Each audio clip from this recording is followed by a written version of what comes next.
आज मु आपण मानकु शेयर करबा पई नहीं आसीछि एकदम सहज और स्वादिष्ट बिस्कुट रेसिपी। आज आम घरे थिबा साधारण सामग्री रे बहुत सहज भाबरे क्रिस्पी और टेस्टी बिस्कुट तैयारी करबा देखैबी। से पुणी बिना ओभेन रे एकदम बाजार स्टाइल बिस्कुट बनैबा। पिला मानकु तो ए बिस्कुट बहुत पसंद आसीबो। ताहले डेरी काईकी भिडियोटी को स्टार्ट करिबा। भिडियोटी को स्टार्ट करबा पूर्वरु भिडियोटी भल लगिले लाइक करिवे, शेयर करिवे। आपण जदि मो चैनल ले नुआ आसीथिबे ताले सब्सक्राइब करि देबे। नमस्कार, मु रोजालिन आपण मानकु स्वागत करूछि आरे सनभी होम कुकिंग को। एबे चलंतु आमे बिस्कुट बनैबा। तो बिस्कुट बनैबा पई मो गोटे बाउल नै जाई छी। एबे आमे एई मेजरिंग गिना रे मापी के गोटे गिना चीनी नै जिबा। आपण चाहिले जे कोनोसी मेजरिंग कप बा ग्लास रे मापी के भी नै परिबे। एठी मु गोटे गिना चीनी नहीं जाउछि। एबे हमें सेथिरे देई दबा बास्ना पाई 2 ରୁ 3टी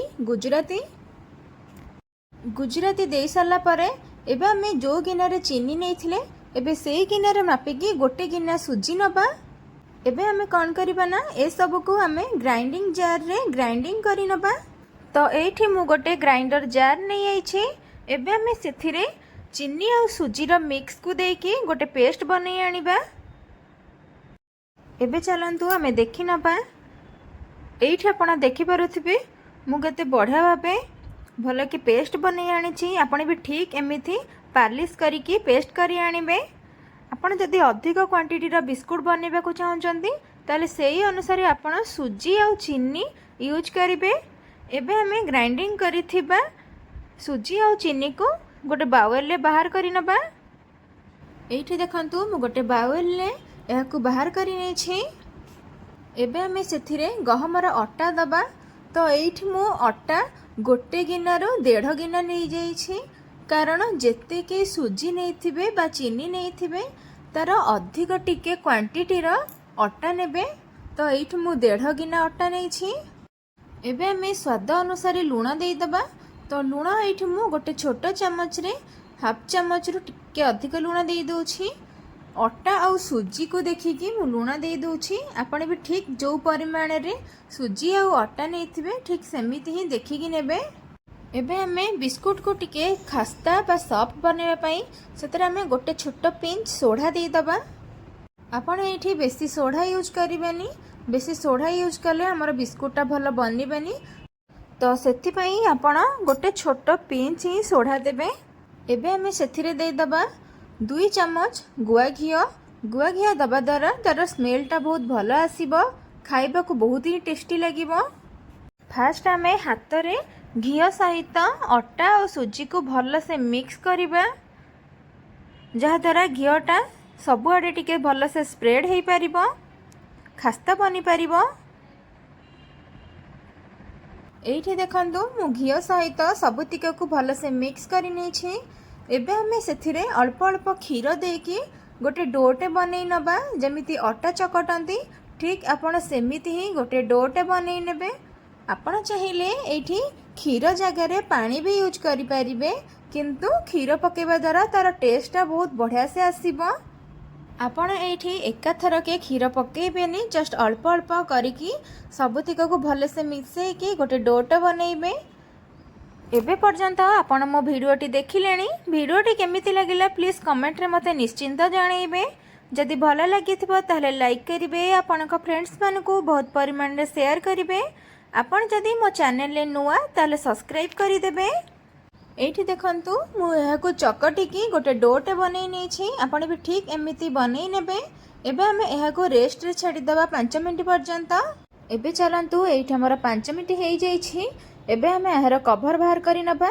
कभर बाहर कर साला परे आपण एहा को हाथ रे आउथरे टिके चकटी नेबे। आपण एई अटार गुळाटा को बेसी हार्ड करिवेनी कि बेसी नरम करिवेनी, जस्ट नॉर्मल टाइप रो जेमती चकटंती आपण ठीक सेमिति ही रखिबे। ता द्वारा हमर बिस्कुट बहुत भलो से बनिबो। एबे चलंतु आमे बिस्किट बनैबा। प्रथमे आपण एई अटा डोरु गोटे छोटो डोटे आनिबे। हाथ रे एंती गोल टाइप रो करिवे। देखंतु मु जेमिति गोल टाइप रो करिछि आपण ठीक सेमिति ही गोल टाइप रो शेप देबे। शेप दे सारला परे आपण घरे एमिति भी छांच थिबो एमती छणारे आपण एमती ही गुड्डे बिस्कुट टाइपर सेमिति ही चिन्ह देदेवे। एठी देखंतु केते बढ़िया भाबे हमर बिस्कुटटा बनिला पूरा गुड्डे टाइपर बिस्कुट होईछि। आपण ठीक एमिति ही घरे बनइबे देखिबे एहा को छोट पिला माने बहुत खुशी रे ही खाइबे।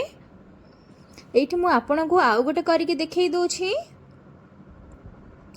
आपण जदि आहुरी मोर नुआ नुआ वीडियो देखिबा को चाहुचंती पाखरे थिबा बेल आइकन को ऑल ऑप्शन प्रेस करंतु जहा द्वारा आपण पाखो फास्ट नोटिफिकेशन जिबहरी आपण मोर नुआ नुआ रेसिपी प्रथमे ही देखि परिबे।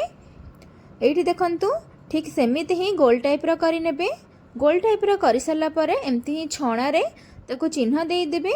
देखंतु केते बढ़िया भाबे हमर बिस्केटटा बनी गला। एबे चलंतु आमे ठीक एही परि भाबरे गोटे परे गोटे बिस्कुट बनै नबा। एठी देखंतु मु गोटे परे गोटे बिस्कुट पूरा बनै आनी छी। केते सुंदर देखा जाउछि। आपण भी ठीक एमिति घरे बनै नेबे। देखिबे एटा बहुत बढ़िया से बनिबो, खाइबा को बहुत ही बढ़िया लागिबो। जो बिस्कुट आमे गढ़ी थिले एबे आमे एहा को तेल रे छाणीबा। तो सेथि पई आमे तेल को आमे गरम करि नै छे। तेल टिके गरम हो सारा पर से आमे गोटे पर गोटे गढ़ी थिबा बिस्केट को पकेइबा। आपण तेल को बेसी जोरे गरम करिबानी, just low to medium flame रे रखिकी तेल गरम करिवे। एठी देखंतु मु जेमिति ही तेल को गरम करछि आपण ठीक सेमिति ही करि नेबे। तेल टिके गरम हो सारा पर से आमे बिस्कुट देई दबा। बिस्कुट रो गोटे पट साइड टिके टिके हेई आसिलानी। एबे आमे आर पट साइड को करि नबा। एठी देखंतु बिस्कुट हमर पूरा परफेक्टली हेई आसिलानी। एबे आमे एहा को छाणी के गोटे प्लेट को नै आसीबा। देखंतु कित्ते बढ़िया से बनी छी। एठी हमर रेडी हेई जाई छी घरे तयारी बिस्कुट। आपण एहा को चाहा सहित खाई परिबे बा खाली रे भी स्नैक्स हिसाब रे खाई परिबे। एठी मु आपण को चेक करके देखै दोची केते बढ़िया से हमर बिस्कुटटा बनी छी, केते क्रिस्पी हेई छी। आपण ए बिस्कुट घरे बनांतु। आपण को मोर बिस्कुट रेसिपीटी केमिति लागिला प्लीज कमेंट रे मते निश्चिंत जणाइबे। जदि भल लागिथिबो ताले लाइक करिवे, शेयर करिवे। एबे पर्यंत आपण जदि सब्सक्राइब करि नांती ताले सब्सक्राइब करि दियंतु। रहुछि, धन्यवाद।